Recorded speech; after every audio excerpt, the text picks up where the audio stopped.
Hola amigos y amigas de Gaceta.net, bienvenidos a un nuevo vídeo. En esta ocasión vamos a continuar explicando el uso de Pinterest. En este caso veremos cómo subir nuestros propios pines y configurar nuestro perfil. Para ello, primero abriremos el bloque de guardado.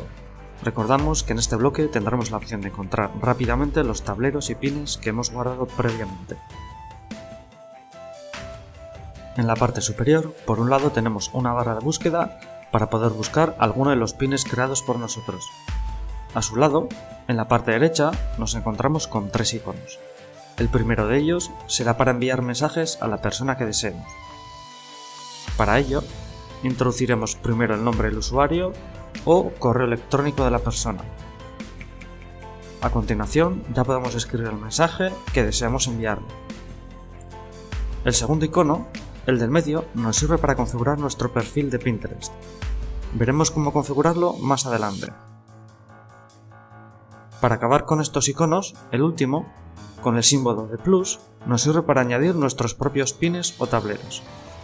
En el caso de los tableros, además del nombre de este, podremos indicarle quiénes serán los colaboradores, así como si queremos que el tablero sea secreto o no.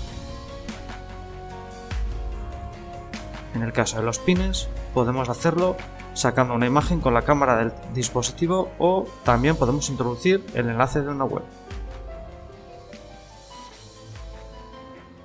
Por último, como hemos mencionado antes, con el icono central entramos en el apartado de configuración. Veremos las dos opciones más importantes. La primera, editar perfil. En esta podemos poner una imagen para nuestro perfil, seleccionar el nombre que mostraremos, añadir información sobre nosotros, ubicación, web personal y por último nos da la opción de elegir la manera en la que ordene los tableros, de manera manual, en la que seleccionamos el orden concreto nosotros mismos o, en su defecto, de manera automática, en base al factor elegido de la lista. Por ejemplo, alfabéticamente los más recientes o los más antiguos. Volvemos al menú de configuración, pero en este caso seleccionaremos la opción Editar ajustes. En esta zona podemos cambiar la contraseña de acceso, los datos personales, relación con otras redes sociales y notificaciones, por ejemplo.